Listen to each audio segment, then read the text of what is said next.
What's up, Steeler Nation? Welcome to Donnie's Day-to-Day Steeler Journal. I'm your host, Donnie Roberts II, and if you like the Pittsburgh Steelers and content about them, you have found the right place. If this is your first time listening, smash that like button, subscribe to the channel, and hit that post notifications button so you're notified every time I upload a video. Now let's dive into the video.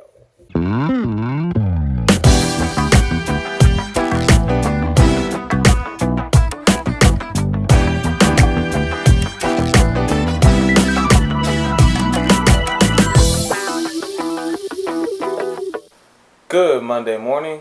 Hopefully you all had a decent week and to take your mind off this loss. This week is a quasi-bye week, so hopefully this team gets good rest. But let's be honest with ourselves. This team just really isn't that good. And in this video, I will explain my views on what we've seen this season and why I think what I think. My first take is something that plagued us last year and this year. The run defense is still abysmal. This defense looks bad without TJ. The biggest issue I have with that is that the Steelers have the most expensive defense in the league. I know Nick Chubb is a dog, but there are no excuses when it comes to stopping the run. So why does this defense look so different without Watt? It could be that these guys are tired. We saw Cam Hayward getting pushed around. We saw the line get gashed time and time again against Chubb and Hunt. We couldn't stop Brissett on any of those fourth down sneaks. 171 total rushing yards is unacceptable from this defense. And something else I noticed was that Chubb literally dragged our defenders every time he made contact. It seems like we forgot how to tackle again. The biggest issue I've witnessed, and I've said this before, is that they just look gassed out there. And you can't blame them. They play the majority of these games. And these guys aren't getting any younger. I want to say that again. You can't expect an aging defense to play all these snaps and go out and play lights out every week. So, I'm hoping and I'm hopeful that this long week will help give us some rest. But this defense has been on the field more than any other defense in the entire league. These guys are gassed, and it shows.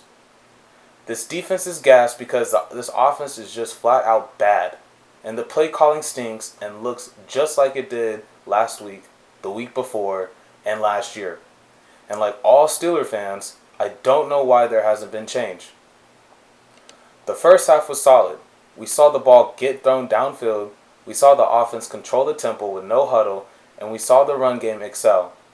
The offensive line played solidly, and we're seeing growth game by game. But for some reason, all the good disappeared throughout the second half.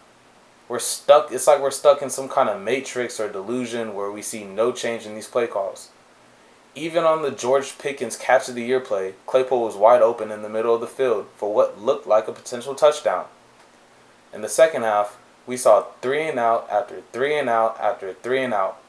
Why we abandoned what worked is beyond me, and it's frustrating to watch.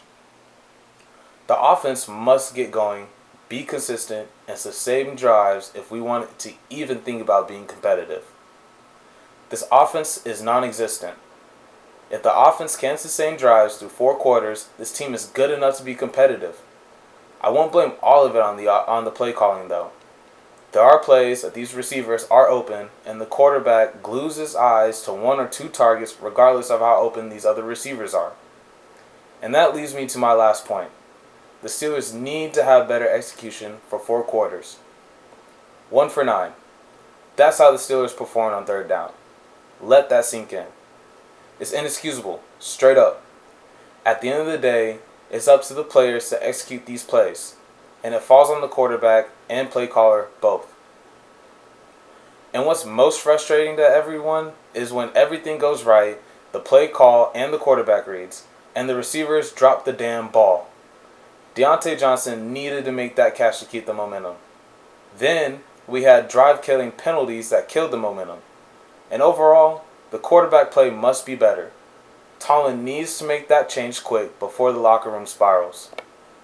The last thing we need is the players to lose their confidence. I'm not blaming this loss on the offense completely because the defense played horrific. Overall, this team needs a spark or we really might be looking at a 1-win team at the bye. And if we're being real, we probably should be winless going into the bye. We need to beat the Jets because the schedule only gets tougher after that. If you enjoyed the video, don't forget to smash that like button, subscribe to the channel, and hit that post notifications button so you're notified when I post. That is all from me. Peace.